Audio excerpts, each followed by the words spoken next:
खालह राजा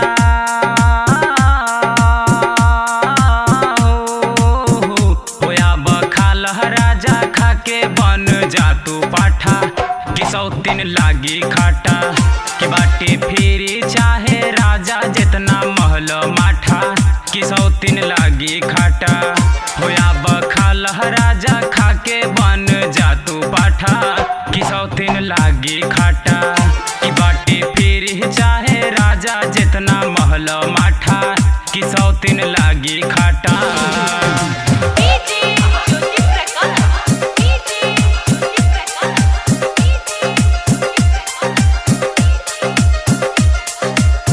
चीख हमर चीज राजा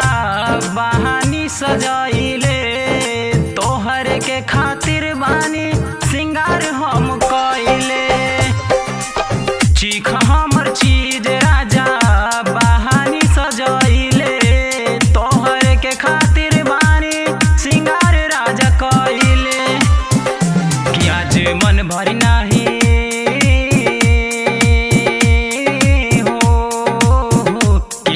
मन भरी नाही कहिले हम बात साचा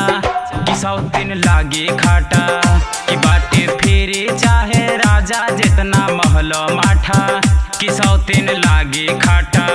होया बखालह राजा खाके बन जा तू पाठा कि सौतीन लागी खाटा।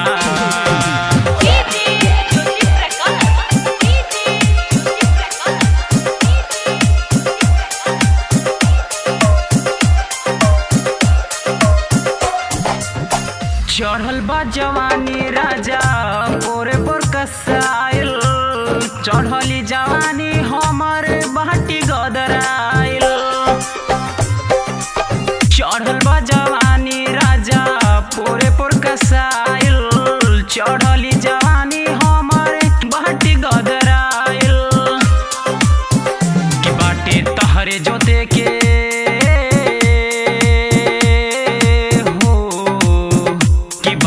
तोहरे जोते के खेत दू चार काठा कि सौतीन लागी खाटा कि बाटे फेरी चाहे राजा जितना महल माठा कि सौतीन लागी खाटा होया बखालह राजा खाके बन जा तू पाठा कि सौतीन लागी खाटा।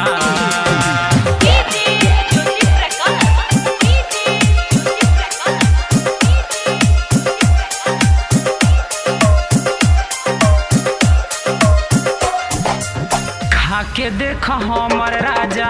आई बड़ी माजा रघुना सबरिया सेउजी दहन ऐसन साजा। खाके देख हमर राजा आई बड़ी माजा रघुना सबरिया सेउजी दहन ऐसन साजा कि ना त अमरजीत राजा